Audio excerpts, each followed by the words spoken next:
Sniping is a critical part to success in Fortnite Battle Royale in all 3 game modes, and I know that hearing from a lot of you, sniping is the biggest part of the game you struggle with. That's why we want you all to improve on that aspect of the game, and in this video I'm going to try to take you through all the basic and advanced tips. I've compiled these from personal experience and from watching pros like Ninja and Myth work their magic. This guide is going to be universal for console and PC. There will be some things individual for console, but overall there are going to be strategies that work on all of the platforms.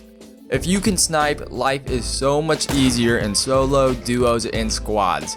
In solos, you're eliminating people without taking any damage, which is so vital because a lot of times who wins at the end of the game can come down to who has the most shield. In duos and squads, knocking a team member is so advantageous because then you and your team can push with the numbers advantage. An accurate sniper is a lethal opponent, so today I'm going to give you our tips on how to begin the process of becoming the Jason Bourne in Fortnite. Tip number 1 is of course practice. Before we begin, no amount of these tips are going to help you if you don't practice, and I know what you're thinking. Duh, everybody says this in their videos, you know, practice makes perfect, and you're absolutely right, and it's very cliche to tell you guys to practice, but just hear me out. When I say practice, that doesn't mean just shoot a couple times a game and play hours upon hours when you find a sniper. That means if you find 50 sniper bullets in the game, you better shoot as many of those bullets as you possibly can. It's going to take hundreds and for some of you thousands of practice shots before you're consistent with a sniper. The thing is, don't just shoot off 50 bullets. Make those 50 shots count when it comes to studying what the bullet is doing in terms of drop and distance. Practice shooting trees, limbs, bushes, and most importantly, practice drag scopes to get better at shooting moving targets. Those scarecrows around the map that pretty much always throw me off guard until I realize, wait, that's not an actual person, they make some perfect target practice, so go ahead, try to practice it out and hit those. Think of it as going to a gun range, pick one spot you want to hit, pay attention to how the distance and height affects the bullet, and then continue to make adjustments as you go along. A sniper shot is the loudest gunshot in the game. Build yourself a nice little base, fire off some practice shots, and then be ready for some of those live targets that'll be running to try to kill you. Hopefully all of your practice shots will lead to some nice 200 plus damage shots on the enemy, and this leads me into point 2. Visualize the snipe.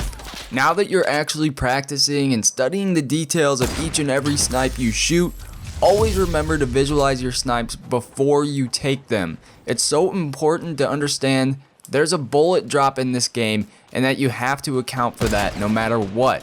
Something that really helped my brother Josh and I is when we started to visualize it like a baseball being thrown. The bullet isn't like Call of Duty where it goes exactly where you're aiming. It has some drop to it, you throw it up and it starts to go down just like a ball. The farther you have to throw, the higher you have to aim and more arch you have to put on it for the ball to still reach that final destination. Use your mind to your advantage. As the shot gets farther away, start getting used to how high above an enemy you have to shoot from certain ranges. The scope has some very handy notches that can really help you remember where to aim. For even the longer shots in the game, you rarely have to aim 2 notches above somebody, so use that knowledge to your advantage when you're taking those long shots. This next tip is more for the beginners, and we're going to get into more advanced tips coming up soon. So first of all, always stay scoped down sight in the beginning. Now that you're taking target practice, when you get in fights with real people, continue to aim down sight. To explain this a little better, eventually when you're good enough, you won't need to stay scoped in to see if your bullet really hits the target. In combat, it's a little too risky to sit and watch when you're most likely being counter-sniped at, especially in squads. But when you really start out, it's all about learning, so down the road you connect on most of your shots. You want to stay scoped in to start out so you can see why you missed your target and by how much. It really helps you learn exactly what you need to change for next time, and it's going to help you make those future adjustments when shooting. It's all about committing the sniper dynamics into your memory, so with each shot you're learning more for future reference. That being said, if someone's already staring at you with a sniper, don't just sit still and scoped in and hope he misses. Think tactically and keep strafing back and forth. The hardest targets to hit are the unpredictable ones, and that's a big part of sniping, is not getting sniped. When you get the right opportunities, take the shot and learn from it. If you need to, take advantage of game capture and playback to review over your missed shots. I know this sounds a little hardcore, guys, but this is a sniper guide and we're trying to get better.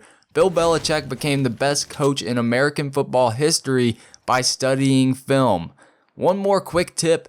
While you're still training in snipes, go for body shots. These do less damage than headshots, but they're easier to hit as you're getting used to more advanced sniping, and you're going to keep getting better and better.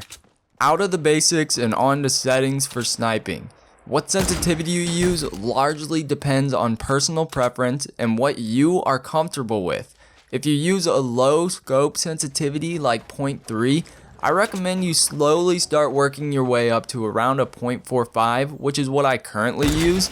I've tested out a variety of different settings, and I found this one to be pretty perfect for following moving targets while they run. If you can get comfortable with a sensitivity even higher than 0.45, go for it. I know some people that use 1.0 and they love it, so try to get that way. It's a lot quicker and harder to handle, but once you master it, you're going to be slaying. For console players, I also recommend turning off aim assist when you find a sniper. This is going to help you really practice your shots like I talked about in my last video. When you turn aim assist back on after training without it, your shots will be dramatically improved and you're going to hit even more snipes. Getting into building, this has largely been inspired by me watching Ninja. He's one of the best players in the world and I highly recommend you guys go watch him. This is one of the biggest takeaways I get from watching the pro players. Building gives you the advantage, and that is completely true with sniping as well. Here's a look at the on the move build that I've seen Ninja do regularly. He places 2 stairs down side by side, builds that up another level to a total of 4 stairs, then he places 1 more stair at the top on the left. Firing off a snipe to the right, he's left with plenty of protection, and he has the height advantage. On to point number 6, you need to master the center of the snipes. So this is really key in any video game, any first-person shooter, third-person shooter, anything. You have to master where the crosshair is going to be. To really amp up your snipes, you gotta have a feel for where your sniper is pointing even when you're not scoped in. All Fortnite characters shoot the sniper on their right side. This makes it much easier to aim in on someone that's on the right side of an object than the left. I can peek out, fire off a shot, and come right back in. No problem. The whole time my body is hidden from, say, this tree, if that's who I'm shooting at. Boom, I can fire off a shot, duck right back into cover. But if I'm trying to go at it from the left side, I have to completely wrap around and take a shot right here. Look, my entire body is exposed to that tree and that tree could easily shoot me. This is a mistake a lot of you starters make, is that you try poking around the left side of structures to get off a shot. That completely exposes your entire body and you're gonna be dead really quickly, just like this guy right here. Finally, let's get into moving targets. As far as hitting moving targets goes, there's no set formula due to different speeds, depths, and distances. It would be impossible to come up with a one formula that fits all snipes that you'll ever have on a moving target. My biggest tip for you guys is to not wait for that perfect shot. Like the great Michael Scott once said, you miss 100% of the shots you don't take. If you sit around all day waiting for a person to completely sit still, you'll most likely be waiting forever. Take the shot before it's no longer available and you'll start to get better and you'll start to hit some of these as you know where to shoot. And that is it for this sniper tutorial. If I see fit after this and you guys give some good feedback, I might be doing another sniper guide going more in depth with some of these issues here. There's so much that goes into sniping, it's hard to wrap it all into one video, but I tried my best for you guys here. Thank you so much for all the support, guys. We just passed 25,000 subscribers. I cannot thank you guys enough, and I'm just going to keep on repping out these guides, repping out videos for you guys because you have been showing so much support and so much enthusiasm towards our videos, and I really appreciate it. So thank you so much from me and Josh here at the RodeyBros, and I will see you guys in the next video.